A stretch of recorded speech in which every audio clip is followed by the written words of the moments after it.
All names you see on that thing, that citizen of Samita, they killed them one day, 94 October 27. That morning I was there present. Sarah Chitala comes from Same, a remote town in Bong County, on the route to River says. Chitala would never forget the early morning of October 27, 1994. Rebels of the National Patriotic Front of Liberia stormed Same and killed more than 40 civilians. The NPFL was the group led by Charles Taylor that started the Liberian Civil War. A memorial stands over a mass grave where the victims are buried. It features the names of the people who died on that day, including Chitala's neighbors. Chitala, who was about 30 at the time, was lucky to survive the bloodbath, but she carries a deep scar on her chest where one of the rebels skinned her. So when they brought us, they say, you're the survivor now, but we got to kill one woman among you. In our whole group, they lift me up. The commander, the jail, came, he said, why are you killing a woman? They say, we want to eat her heart.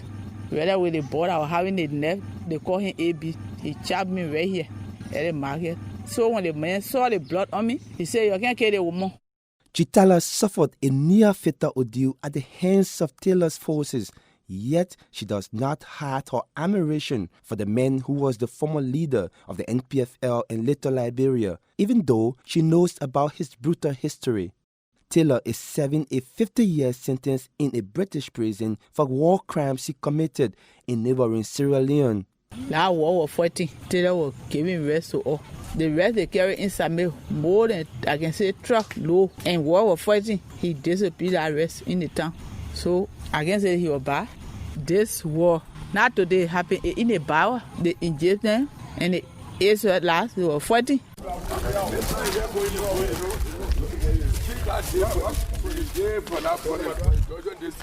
Taylor's NPFL committed 41% of the total crimes committed during the war, the highest recorded by the Truth and Reconciliation Commission, the TRC. The Gbala people suffered the most of those human rights violations among Liberia's 16 tribes. Almost 19,000 of them were killed, enslaved, raped, and tortured, among other crimes. More than 22,000 human rights violations were committed in Bong County as a whole. This is the second highest number of violations behind Monserrado County. Despite these numbers, many people in Bong County share Chitala's love for the jailed former president. Taylor's name is as strong as ever here. Anthony Sheriff is the development superintendent of Bong County. He says people miss Taylor for different survival reasons. There may have been gunfire during Taylor's rule, but the cost of basic necessities was less. They are wishing that Taylor come back. Even if he does not become president, but he should come back. I said, just on my phone yesterday, we were talking something and somebody brought up Taylor issue. All of them were happy because they said Taylor time is so bad back around $800. Compared to the price now we're paying $3,300, it's too much. So those are the areas they missing Taylor.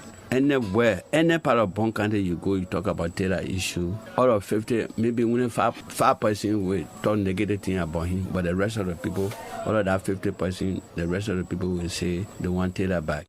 Peter Kolo lives in Batala, the town where Taylor headquartered the military training base of the now defunct anti-terrorist unit. The ATU committed more than 1,600 crimes during the war, according to the TRC. Kolo said Taylor was a strong leader and disciplinarian who had control over his men.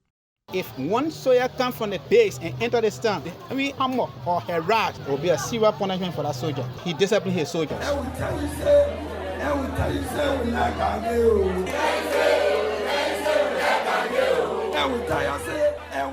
Senatorial candidate Menipake Dumoy perhaps understands the Bong-Taylor relationship better than anyone else.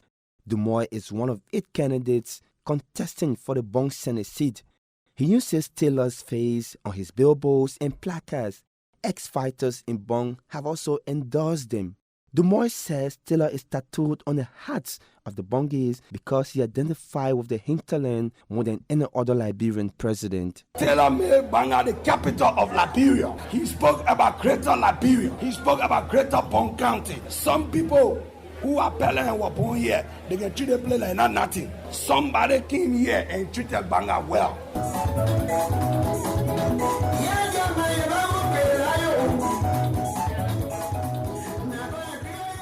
If Dumoy wins the Bong seat in the December 8th election, he won't be the first pro-Taylor or Taylor-related politician to do so. Vice President and former First Lady Joel Howard Taylor won 2 terms here on the ticket of the National Patriotic Party that Charles Taylor had established.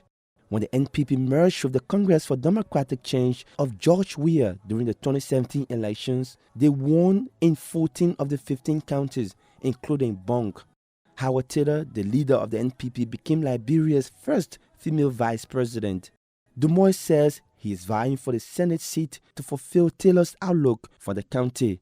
Charles Taylor left the people of Bong County with a vision that they should think big, that they should look beyond their present circumstances, that Bong County is the natural center of Liberia. This is where the capital city should be. This is where a greater Liberia can rise from. Dumoy is up against several others in the race for the Senate seat, including the current Deputy Speaker of the House of Representatives, Prince Moyi. Moyi predicts the Taylor factor will not have an impact in the upcoming election. Taylor has been out of here long since. In fact, some of those that will be voting now did not have the opportunity to even understand what Taylor did, and they are in a majority. So how can you use the face of Taylor to run campaign? I don't see it to have any attachment. In Bong County, you are elected based on what you do, what the people see in you. My generation was used as child soldiers. So they used them, nothing they could do but to loot, to steal, and to take things from people. So that was the order of the day. Aaron Joaquali is a human rights campaigner and a native of Bong County. Joaquali heads the Foundation for International Dignity, FIND. He says Taylor's popularity in the county is a negative legacy of the Civil War. Taylor, in my opinion, it is because he was the only voice at the time around here for years, so people thought he was a hero. As the saying goes, when you kill one person, you are a murderer. When you kill thousands of people, you are a hero. And that one makes the people of Bong County treating Taylor like he was a hero. Also in Samay, Pastor Jerry Cooper is another survivor of the massacre. He echoes the same sentiment as Joaquali. We will honor the banner of Charles Taylor because we must satisfy him, otherwise all of us will die. We must serve him and his men, otherwise all of us will die. December 8th will be another test of Taylor's popularity in the central Liberian county of Bong. The country will then know if the former president can still play a role and affect an election from prison. This report was produced in collaboration with New Narratives as part of the West Africa Justice Reporting Project. And I'm Moses Garzeawu reporting from Bong County.